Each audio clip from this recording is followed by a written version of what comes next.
Good morning, fellow Martians. Welcome back to another episode of Mixed Martian Arts. My name is Austin Shaper, and of course, this is a show where we explore the topics of UAP, UFC, and World War III. Today being a UAP, UFO episode. Got a few developments and a few points that I felt were worth discussing today.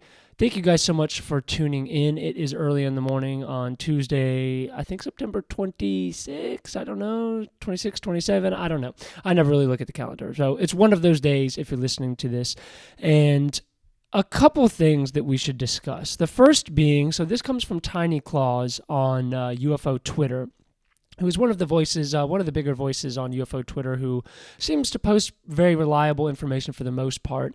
And he shared a couple things I wanted to discuss about this new UAP disclosure amendment that Chuck Schumer, if you guys have watched my show before, we've discussed this amendment that is supposed to pass in the National Defense Authorization Act, I think is what it's called, at the end of the year. The president is supposed to sign it, right? And we were all getting excited. A lot of people in the UFO community were getting excited because of all of the mention of non-human intelligence, the mention of these crash retrieval programs and non-Earth materials, and the imminent domain of the government taking back said materials and craft, etc., bodies, all this stuff. A lot of this was in the legislation that's been proposed. Now, I think it passed the initial part of government that it had to pass, but it still needs to be signed into law at the end of the year. So a lot of people are getting very excited. There's even some wording, I think it mentions the specific wording, non-human intelligence, like 26 times in the bill, and it also mentions the Public Disclosure Act of 2023, a managed disclosure program of the revelation of whatever it is these UAP, UFOs are, and an entire program of declassifying more videos for the public to see, so on and so forth. It's a pretty extensive, all-encompassing bill, and we've been getting very excited about it. But hold your horses, because as always, somebody's trying to stop this. Now, this comes from Claus on Twitter, as I mentioned. He says that I've been told Pentagon top brass have stepped in to kill the UAP disclosure amendment. This is not a drill. And then he urges us to call our representatives to let them know that we are watching. And then he goes on to say in another post, specifically who is trying to stop this bill. It says, this came from UFO Reddit. It says that Secretary of Defense Lloyd Austin is trying to undermine Schumer's UAP amendment, telling anybody who will listen that it will hurt national security. Representative Mike Turner similarly has tried to kill the amendment and block the congressional UAP hearings after Grush's July testimony. Now, I think Mike Turner, if I'm not mistaken, is our representative here in Ohio, and he has connections to the Wright-Patterson Air Force Base, which already means that he is a party to most likely the secrecy, or he's getting funding money from people who want to keep this secret. So this Mike Turner guy is probably not to be trusted, but he is one of these people who is coming out to try to kill this amendment. And then on top of that, Senator Mark Warner has tried to shut down the possibility of any UAP hearings in the Senate. So they're trying to stop this momentum. They're trying to stop this progress. And at the core of this issue, it cracks me up, because for anybody who sits there and tries to say there's not much to this, these are just drones from another country, or it's a secret U.S. program for some sort of military weaponry that we possess that we just don't want to share with our adversaries. Whatever the theory is, it cracks me up, because obviously the government wants to keep this secret. And we've said this time and time again, but I always believe it's important to reiterate it. If this was part of a managed disclosure, because that's what a lot of people, even myself, have theorized recently, because we got blasted out of nowhere with the whole David Grush News Nation interview. Shortly after that, like 2 months, we get the hearing in Congress, and then right after that, we get the National Disclosure Authorization Act with the amendment from Chuck Schumer. And it really got people feeling positive that there's going to be some sort of disclosure coming soon. I was on the fence about that, and I still am on the fence. I don't know if I can make any conclusive belief on what it is going to be, if it is going to be a managed disclosure. I just don't think. I think it points to as I mentioned in the previous episode that we did on this, warring factions in the government. I believe some people are fighting for disclosure, such as David Grush and others. And then there's others, such as this Lloyd Austin, Mike Turner, Mark Warner, and I'm sure a plethora of others are doing everything in their power to keep this from the public eye. And while it is good news that we are now seeing this kind of these warring factions come out into the light a little bit, because they're taking a stand. You're seeing the ones such as David Grush who are taking a stand for disclosure, and then you're seeing these, these defense Secretary of Defense and senators, so on and so forth. You're seeing them come out to the public and have to basically kind of stomp this into the ground and say it's going to hurt national security. I don't know if you can say with any level of certainty that this is going to be stopped, because it's kind of like maybe the cat's out of the bag, and perhaps even though that there's people such as the Secretary of Defense coming out and trying to stop this, maybe the combination of the public outcry on top of people such as David Grush and Tim Burchett and others in government who are working diligently as they can to bring this out into the light. It seems like there's multiple ways to perceive this. You could be half glass, half full and say, okay, no matter who tries to stop this now, the public has kind of got their teeth sunk into it. So has the media, and it's going to be very hard to put the cat back in the bag. Pandora's box is kind of open, and maybe it's not going to happen immediately, but this is the pendulum swinging to the side of disclosure. This is the start of the domino effect of disclosure happening, and some people believe that's a controlled thing from the government. I do not. Others like David Grush do not. He said from everybody that he's interviewed high up in the government with high security clearance and very trustworthy people he's known for decades, coming to him in private and talking to him about the importance of this, and some of them even mentioning this should knock it out. This is a matter of national security. I just want to know what the hell they know. Why is it a matter of national security? It's, in my opinion, and I could be wrong about this, but I don't think it's very likely that this is adversarial tech in China or Russia. They would have used it on us. I don't really care to go into a long, at-length discussion about this, but to summarize my thoughts on that, if Russia or China had this tech, they would have used it on us.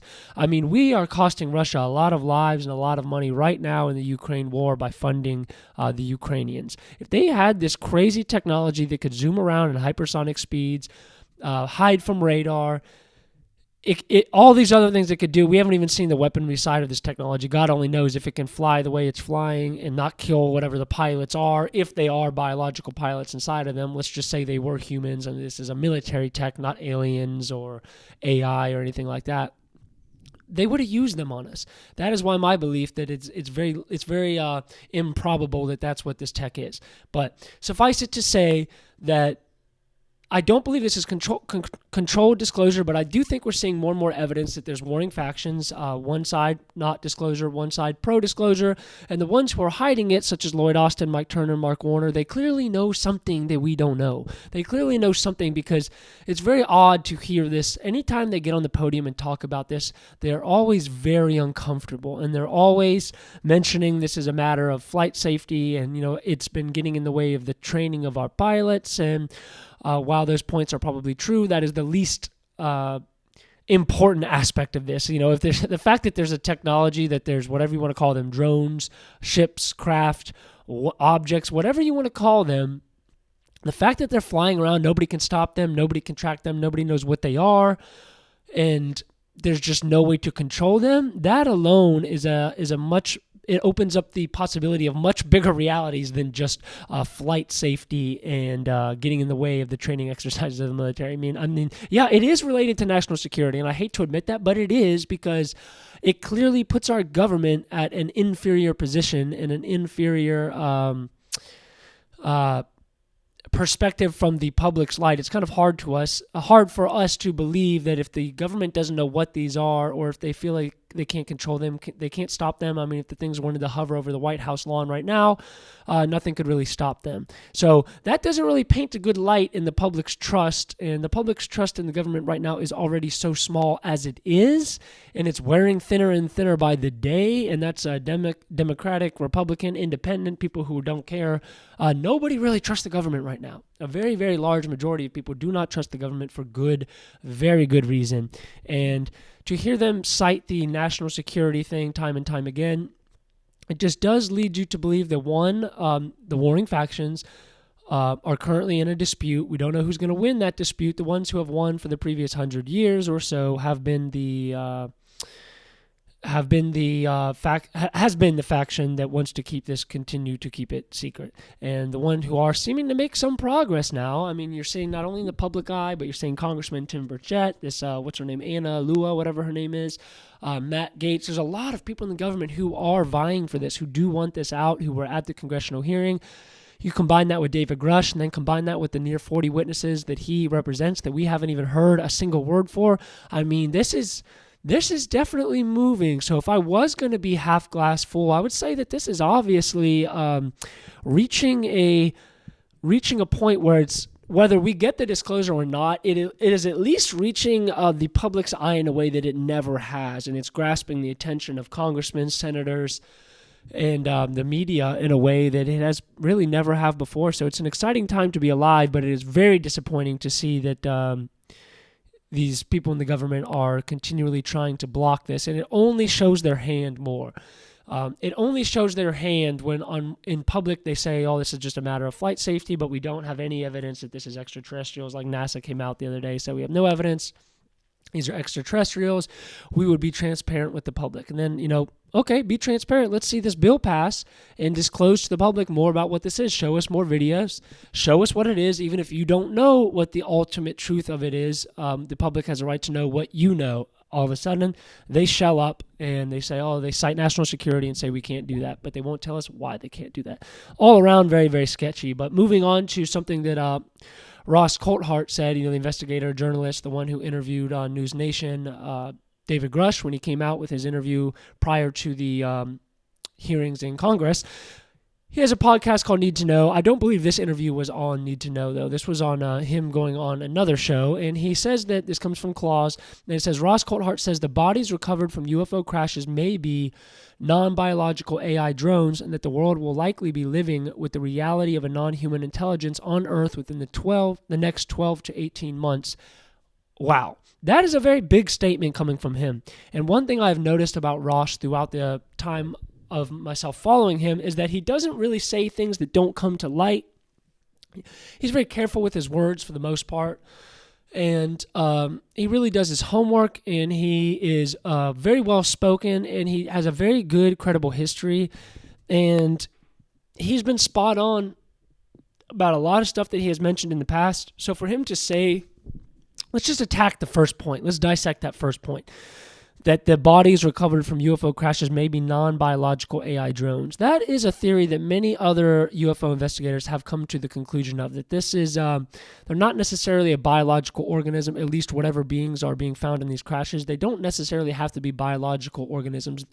It has been hypothesized and theorized for a long time that the grays, if these grays are real, that they all kind of look identical and that they have this sort of hive mind to them, and that they're not individuals like you and me with their own individual consciousness. They're sort of operating from this hive mind that is controlled by potentially another species who created them for a very specific purpose.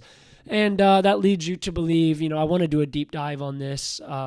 I'm going to be doing these deep dive episodes, kind of narrowing in on different aspects of this phenomenon, and same thing with the UFC news and World War III, just kind of narrowing down very specific aspects of this stuff that I think warrant a deep dive. And I think one of those topics that deserves that is why the UFOs crash, and why the aliens or beings or non-human intelligence doesn't seem to care to recover the bodies. We hear time and time again people say, okay, if this is advanced technology, advanced beings, why do they not even try to recover their bodies? Why are they crashing in the first place? Well, there is one aspect to that makes a lot of sense. It's like, okay, that is weird. If we lose a pilot, we always go recover their body. We always recover them, try to find them, try to find the material of the jet or whatever, so it doesn't fall into the hands of adversaries and be able to be reverse engineered. But one aspect of this that could kind of counter that question is that if these are, as Ross theorizes, non-biological AI drones, and they are operating of some sort of hive mind, and they're kind of probably very disposable. And they're serving some specific purpose. What that purpose is, we don't know. Maybe it's as simple as surveillance, and that's why they're hovering all over the place of our military sites, nuclear bases, training exercises. Maybe they are simply there for surveillance, and they're gathering data. And when they do crash, for whatever the reasons are, it's possible that they don't see much value in them. Maybe they're not individuals with an individual consciousness like you and me. Perhaps this specific species or whatever is operating these particular craft that are crashing are something like Ross says, drones or AI technology who don't have any inherent individualistic value that warrants them being like rescued or prevented from being found by the humans, or perhaps we're meant to find the bodies. Perhaps we're meant to find the technology. It's kind of like that theory of dropping the cavemen a motorcycle and dropping them the keys and just letting them kind of figure it out, see what they can do. And, it lends to the idea of, you give them 10 years, you drop some cavemen a motorcycle with the keys. Maybe they'll eventually get it started. Maybe they'll even eventually start riding it, but they're never going to understand what works it. They're never going to understand the mechanics of it. Same thing with these craft. If it is true at all that we have been able to reverse engineer even an aspect of these, it doesn't mean we know how they work. Doesn't mean we know what the bodies are or much about them. It's kind of hard to be able to theorize that with as little information as we know in the public. But for Ross to say something like that it's potentially non-biological AI drones and that the world will be likely living with the reality of a non-human intelligence on Earth within the next 12, so the next year and a half, he thinks that we're getting disclosure. This is basically to summarize what he thinks. He thinks we're getting disclosure about the reality of non-human intelligence. I don't understand. One thing I don't understand about Ross recently is he kind of keeps going back and forth, which is what I do too. How can he not? I mean, I have some episodes where I say disclosure is coming, it's imminent, and then I have like the next episode where I'm like, I don't think it's ever going to happen. So Joe Rogan, is one of the most prominent kind of thought leaders, not like maybe the most knowledgeable, but one of the biggest names in the community who is following this subject and bringing attention to it. He bounces back and forth like every week. Is it real? Is it fake? Even Jeremy Corbell says he has times where he's like, I just don't understand what's the reality of this? I don't know. And you go back and forth, which I think if you are an honest person, a skeptical person who's really trying to get to the truth, it's totally fair and rational for you to kind of like have a mental dispute about what this is. Is this real? Is this really aliens? Is this just the military? What the hell is this? And Ross himself has bounced back and forth many times about this and been maybe not so much about if it's real or not, but more so, are we going to get disclosure or not?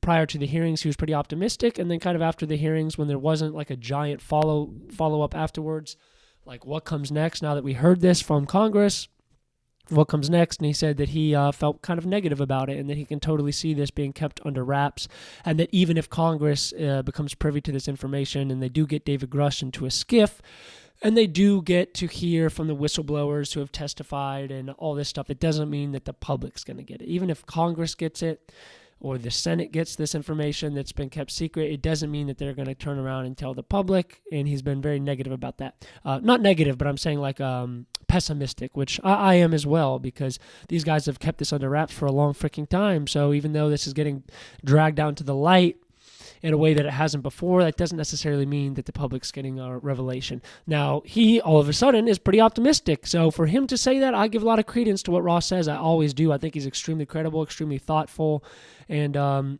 he's always got his ducks in a row. For him to say not only that he thinks we're going to get that basically disclosure of a non-human intelligence, he also gives a timeline, the next year to year and a half. Interesting. So that's what, 2024? Or at the latest, the beginning of 2025. I hope we don't have to wait that long, but we've been waiting a long time, so I guess what's another year? What's another year and a half? And if things keep moving it the way they are moving right now since the summer, we've been getting like a steady stream of updates, So for Ross to say that, I guess I'm a little more optimistic than I usually am because of that. I'm curious to what curious what you guys think about that. The next 12 to 18 months getting some sort of disclosure about non-human intelligence. That would be extremely fascinating. Last thing that he mentioned, Ross, in this interview was that these could potentially be crypto-terrestrials from the ocean. Now, I don't know what crypto stands for. My thought was like cryptocurrency, like what do these aliens have, Bitcoin or something? But supposedly it just means they've been here. The theory, I could be wrong on this, but from what I gathered from the interview, it's like crypto-terrestrials means they've basically lived here on the earth since like ancient times. They've been here for thousands of years, hidden for whatever reason, and I think that theory makes a lot of sense. It's funny because like Bill Nelson at the NASA UAP hearing that just happened, he talked about how it's possible that aliens could travel here, but they'd have to be so advanced because the distance they'd have to travel from another galaxy is just profoundly large, and for them to be able to travel so far, and it's kind of always the scapegoat argument. It's like how could they travel so far, and what would they be doing here if they what would be their reason for coming all the way here to study us? And it's like, dude, they could have been here the whole freaking time. They don't have to be extraterrestrials. Yes, that's the way it's been portrayed in the movies with, Independence Day and Mars attacks and all this stuff. It's always been portrayed as some invading species from another galaxy, and that is still on the cards. It's still on the table as a potential reality. But crypto-terrestrials who have been living within the earth, within the oceans for thousands of years, totally possible. Entities or non-human intelligence emanating from another dimension, so that they've kind of always been here, but at a different dimension that we don't have access to, or at least we're not privy to being able to see. Also 100% possible. And if either of those were true, or a mix of them were true, well, then they wouldn't have to travel anywhere, would they? They wouldn't have to be so advanced that they're coming from another galaxy, traveling millions of light years, as Bill Nelson from NASA suggests. They don't have to be extraterrestrials. They could have been here the whole freaking time. What do they say? The oceans are like 95% unexplored. So we have no idea what's down there. And it's funny that we keep looking out to space when in all reality, it's very possible that these things are right here beneath us.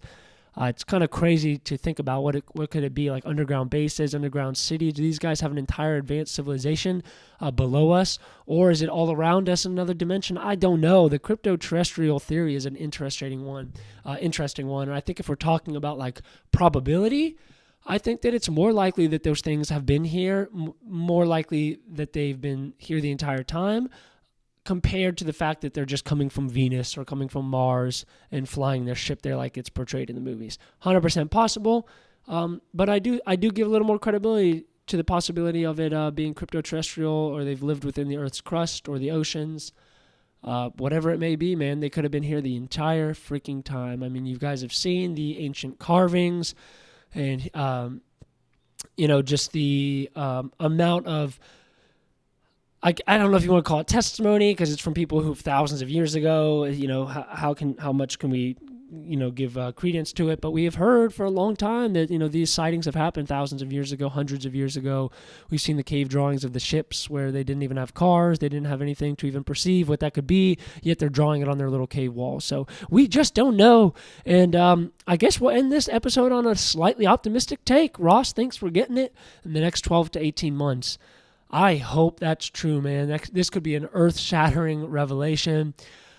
I am just hard for me to be optimistic. It truly is. I'm not a negative person, not a pessimistic person in a whole, but when you bring up the UFO phenomenon, I just see the history of cover-ups and lies and minimization, and it's hard for me to even fathom living in a world where the government wants to be transparent, or even if they don't want to be, they're being forced to be. I just don't know. We haven't even gotten access to the JFK files this many years later, so how on earth could they admit something this big? And if they even admit, hey, aliens are real, non-human intelligence is real, but we can't tell you anything else. What do they call that? Confirmation, not disclosure. Good luck, man. If you admit one aspect of this to be real, the public's never going to give up trying to find the answers. The media is never going to give up. Independent journalists.